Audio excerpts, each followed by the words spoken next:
Assalamualaikum, saya Rahmat Bagus Yudhistira dengan NIM 23024200077. Pada kesempatan kali ini, saya akan membahas fenomena terkait musik dangdut di Indonesia. Yang pertama, kita mulai dengan latar belakang. Jadi, dangdut bermula dari musik Melayu yang berakulturasi dengan unsur musik Hindustan atau India dan juga musik Arab.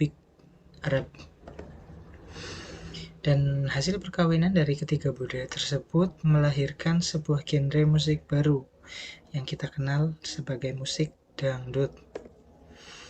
Kata dangdut sendiri berasal dari serapan bunyi alat musik. Alat musiknya bernama tabla yang pada saat itu merupakan pengiring utama dari musik Melayu. Bunyinya sendiri kan taktung dangdut gitu ya. Jadi kata dangdut berasal dari serapan bunyi itu. Selanjutnya ini ada gambar dari alat musik tabla itu sendiri. Oke, selanjutnya kita akan sedikit membahas tentang tokoh-tokoh dangdut di Indonesia. Teman-teman mungkin banyak tahu. Ya, yang pertama Raja Dangdut Indonesia, Rhoma Irama. Lalu Ratu Dangdut Indonesia, Elvi Sukaesih. Kemudian ini dari Jawa, ini legend ini, The Godfather of Broken Heart ya, almarhum Didi Kempot dengan lagu-lagu mereka. Ya, ini judul-judul lagunya. Ketiga musisi ini merupakan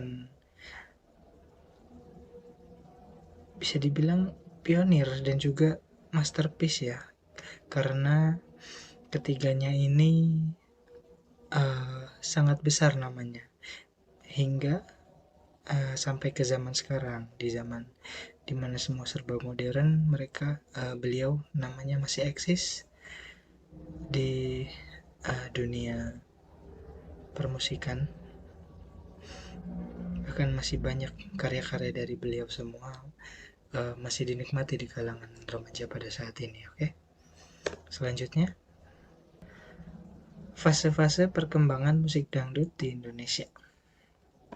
Jadi dimulai dari era 1950 hingga 1960-an ya. Jadi pada tahun 1950-an, di mana film Bollywood pada saat itu sangat populer di kalangan masyarakat Indonesia. Ini film-film Bollywood yang menonjol akan lagu-lagu yang sedap bersamaan dengan tarian, adegan tarian di tiap scene-nya. Jadi hal ini banyak membawa pengaruh bagi perkembangan musik dangdut di Indonesia. Sehingga pada era ini awalnya muncul penyanyi yang tergabung dalam sebuah orkes Melayu Kelanaria. Orkesnya namanya Kelanaria ya. Jadi penyanyi ini bernama Elia Khodam yang berhasil mempopulerkan lagu-lagu dangdut hingga digemari masyarakat Indonesia pada kala itu ya. Dan beberapa judul lagu diantaranya yaitu Boneka dari India, Pergi Tanpa Pesan, Termenung, dan Janji. Itu beberapa karya populer dari Elia Khodam ya, musisi yang banyak berperan pada fase awal perkembangan musik dangdut di Indonesia ini ya.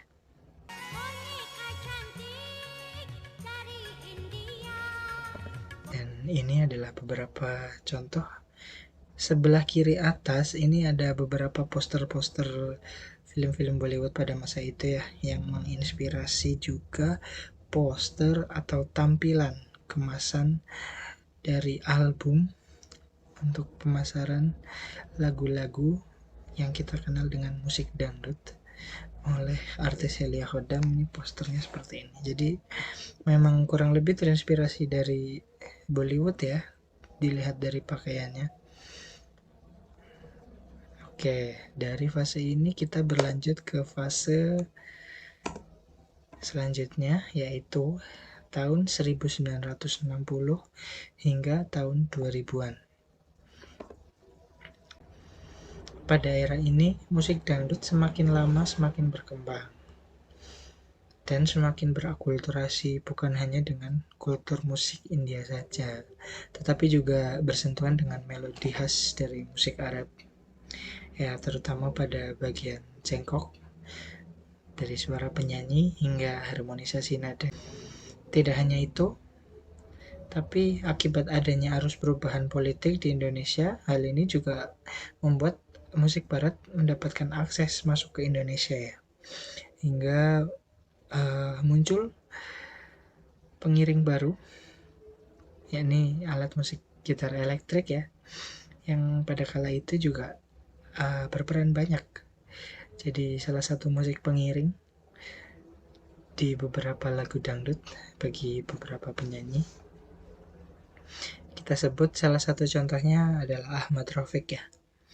Pada saat itu lagunya yang populer sekali dengan judul Pandangan Pertama.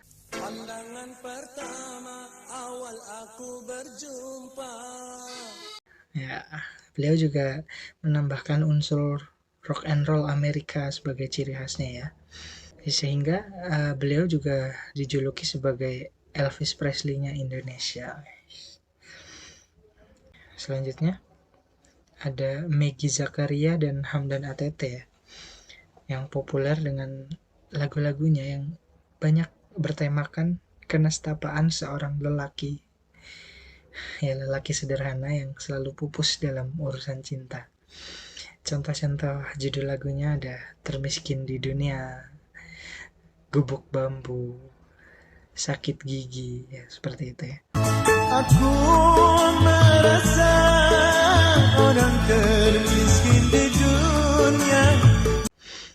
Halo, the one and only ya, legend Bang Haji Rhoma Irama ya. Beliau terkenal sampai dijuluki Raja Dangdut Indonesia. Lagu-lagunya banyak mengandung ajaran dan nilai moral dengan pendekatan agama Islam ya. Juga beliau ini membawakan lagu-lagunya bersama grup band musik dangdut yang dinamai Soneta ya, yang juga menonjolkan ciri khas Islam dari segi busana mereka dalam ketika tampil ya.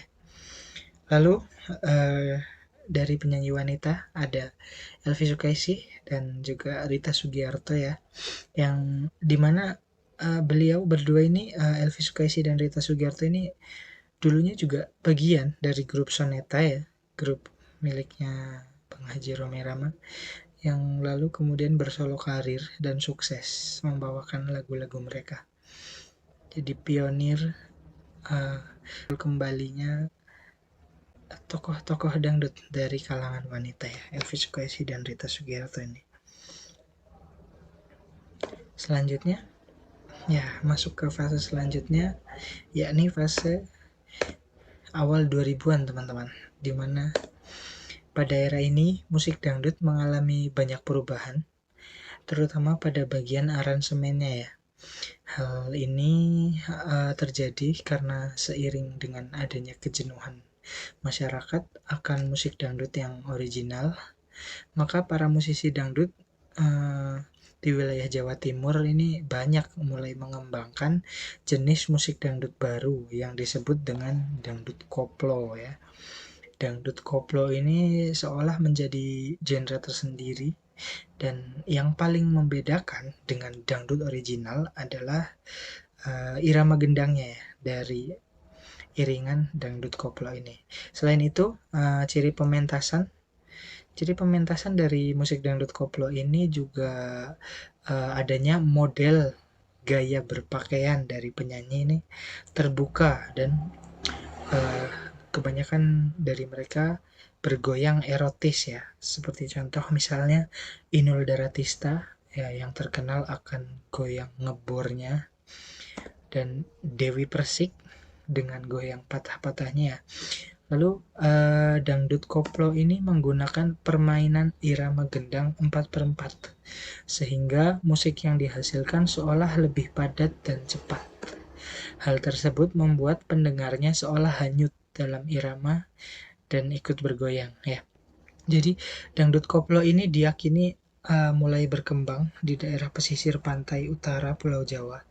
Ya, oleh karena itu banyak lagu koplo ini, dangdut koplo ini musisinya berasal dari daerah Jawa ya, yang terkenal pada kala itu. Selanjutnya ada kita membahas pro dan kontranya dari dangdut koplo. Popularitas dari dangdut koplo ternyata pernah menimbulkan pro dan kontra di kalangan masyarakat dangdut pada kala itu. Jadi awalnya memang dangdut koplo ini muncul sebagai subgenre dari musik dangdut, tetapi semakin berkembang dalam skala populer setelah penyanyi Inul Daratista ini eksis ya dan terkenal dengan goyang ngebornya. Muncullah pro dan kontra. Salah satunya pada sebuah seminar yang diadakan oleh PAMI ya. PAMI ini Persatuan Artis Musik Melayu Indonesia yang diketuai oleh Rhoma Irama. Pada seminar ini menyatakan bahwa dangdut koplo bukan termasuk dalam musik dangdut. Jadi pada kala itu berseteru ya, berbeda pendapat. Jadi pernyataan tersebut muncul karena fenomena kemunculan dari penyanyi Inul Daratista pada tahun 2003 yang kemudian populer di mata masyarakat dengan goyang ngebornya, sehingga penyanyi Inul Daratista beserta goyangannya itu dianggap telah mencemari dangdut yang berkembang pada era sebelumnya ya. Karena penampilan Inul Daratista itu justru terlalu seronok dengan menonjolkan unsur erotismenya ya, yang padahal di era sebelumnya di mana sudah banyak dikuasai ya istilahnya, banyak dibangun atau dibentuk persepsi masyarakat mengenai musik dangdut itu dengan nilai-nilai kental ya, akan penuh moral dan juga ajaran nilai agama Islam, karena banyak populer oleh Bang Haji Rhoma Irama, tetapi justru munculnya Inul ini ya yang kemudian itu membuat perseteruan di dunia musik dangdut. Selanjutnya itu awal tahun 2000-an. Sekarang kita lanjut. Setelah sekian lama berkonflik atau ya muncul perbedaan pendapat, lama kemudian musik dangdut ini popularitasnya menurun teman-teman di kalangan musik Indonesia. Sehingga muncul selanjutnya kita membahas fase kontes musik dangdut ya. Akibat adanya perseteruan yang ramai terjadi di dunia musik dangdut yang terjadi karena adanya unsur erotisme, menjadikan musik dangdut mulai tabu untuk disajikan di halayak umum, terlebih lagi untuk ditayangkan di televisi. Ya, hal ini berpengaruh besar pada popularitas musik dangdut di kalangan kaula muda Indonesia, di mana acara TV yang dulu kerap membawakan musik dangdut pada masa itu ya yang paling populer itu ya KDI ya, Kontes Dangdut Indonesia ini lama tidak tayang di televisi.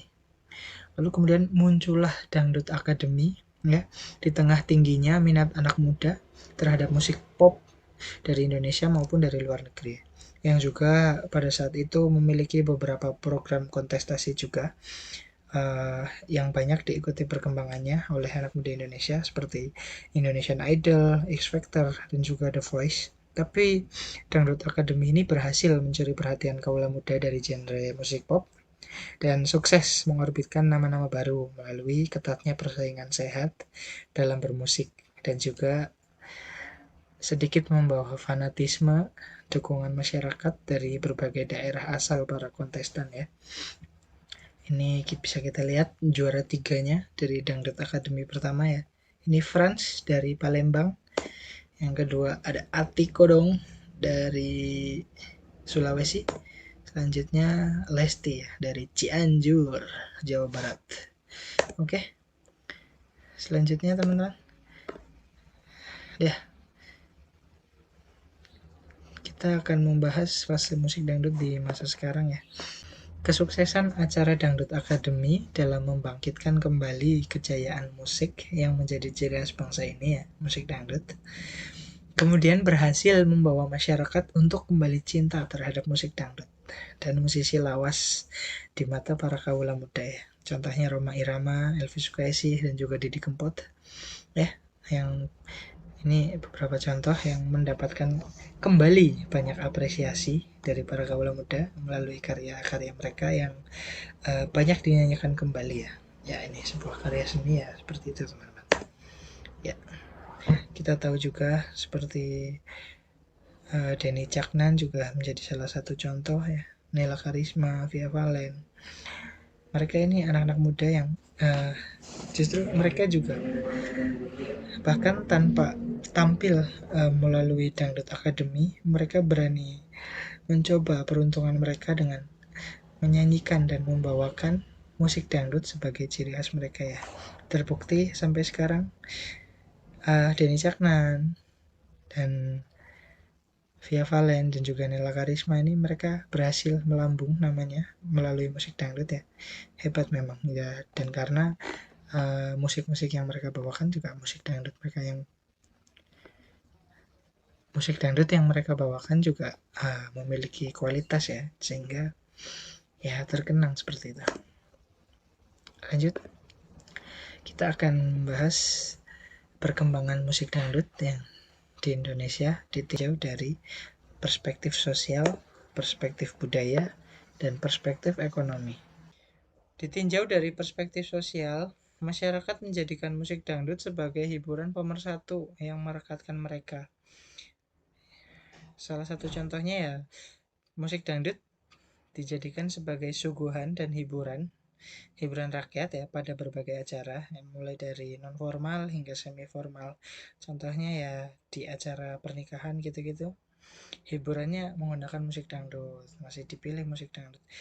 Juga dari acara panggung hiburan rakyat ya banyak masih hiburannya dengan musik dangdut seperti itu.